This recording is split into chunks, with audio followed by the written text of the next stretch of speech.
नमस्कार, आप देख रहे हैं स्मिता हिंदी क्लासेस और आज हम डिस्कस करने वाले हैं model question paper Bangalore university का, जो कि फर्स्ट बीएससी एसएपी सिलेबस का है।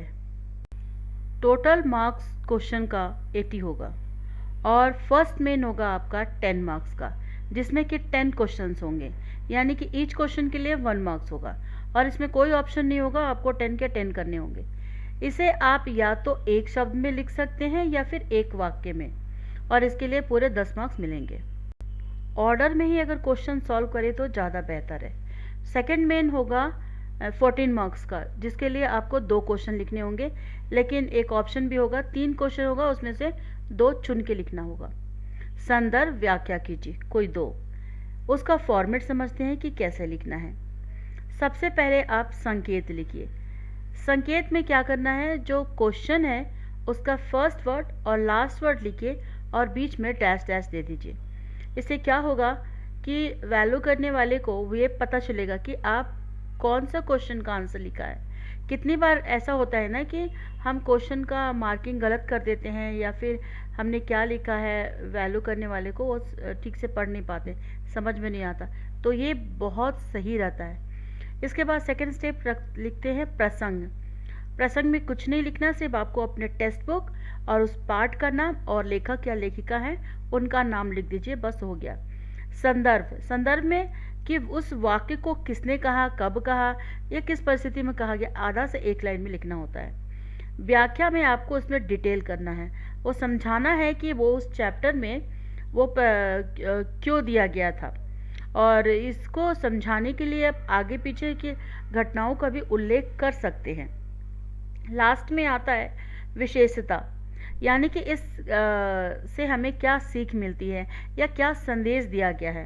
अगर कहे तो moral of the chapter. Third main जो है ना वो सबसे इम्पॉर्टेंट है, क्योंकि ये सबसे ज़्यादा वेटेज वाला है।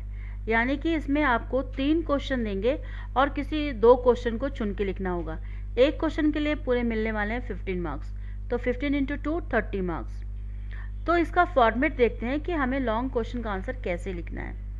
ज़्यादातर इसमें आपका सारांश पूछेगा, या फिर उसके सारांश लिखते हुए विशेषताओं पर प्रकाश डालिए, इस तरह से पूछेगा। तो उसमें क्या करना है, सबसे पहले आपको शीर्षक लिखना है, यानी कि टॉपिक। फिर उसके बाद जो लेखक या लेखिका हैं उनका एक संक्षिप्त परिचय देना है, सारांश लिखना है, चरित्र चित्रण करना है, और फिर इसका विशेषता लिखना है।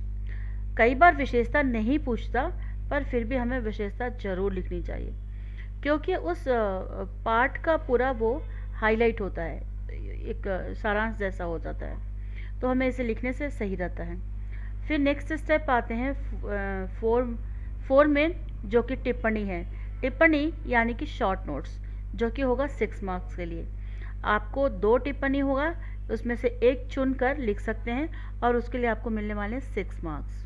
फिफ्थ मेन से आपका ग्रामर शुरू होगा, जिसमें कि ग्रामर से 3 प्रश्न दिए जाएंगे, जिसमें 2 आपको कोई चुन के लिखना होगा, और एक मेन के लिए 5 मार्क्स मिलेंगे, तो 2 इंटू 5 10 मार्क्स। यहाँ पर दिया है ना, संज्ञा की परिभाषा उदाहरण के साथ लिखिए, यानी कि संज्ञा का डेफिनेशन पूछ रहा है। इसी तरह सर्वनाम का डेफिनेशन, और फिर यहाँ पर सर्वनाम शब्द को पहचान कर रेखांकित करें, यानी कि अंडरलाइन करना है, इसमें से कौन जो शब्द है वो सर्वनाम है। और इस तरह से आपको इस 2 मेन के लिए 10 मार्क्स मिलेंगे। लास्ट और 6 मेन होगा अनुवाद करना। कुछ 10 आपको इंग्लिश वर्ड लिखे होंगे, जिसको ट्रांसलेट करके आपको हिंदी में लिखना होगा, इंग्लिश से हिंदी। और अगर आप करेक्ट लिखते हैं तो 10 के 10 मार्क्स आपको यहाँ पर मिल सकते हैं। और इस तरह से ये क्वेश्चन का फॉर्मेट है, जो कि आपको एग्ज़ाम लिखने में मदद करेगा। उम्मीद करती हूँ कि आप अच्छे से लिखेंगे और बहुत अच्छे मार्क्स स्कोर करेंगे। कोई भी क्वेश्चन छोड़ना नहीं है, लॉन्ग क्वेश्चन में आप ज़्यादा मार्क्स स्कोर कर सकते हैं। और नेक्स्ट सेमेस्टर के लिए बहुत जल्द मैं वीडियो अपलोड करूँगी, तो मेरे इस चैनल पर बने रहें, वीडियो को देखें, सब्सक्राइब करें, लाइक करें, कमेंट करें, और दोस्तों के साथ शेयर करना ना भूलें। और एग्ज़ाम्स के लिए ऑल द बेस्ट।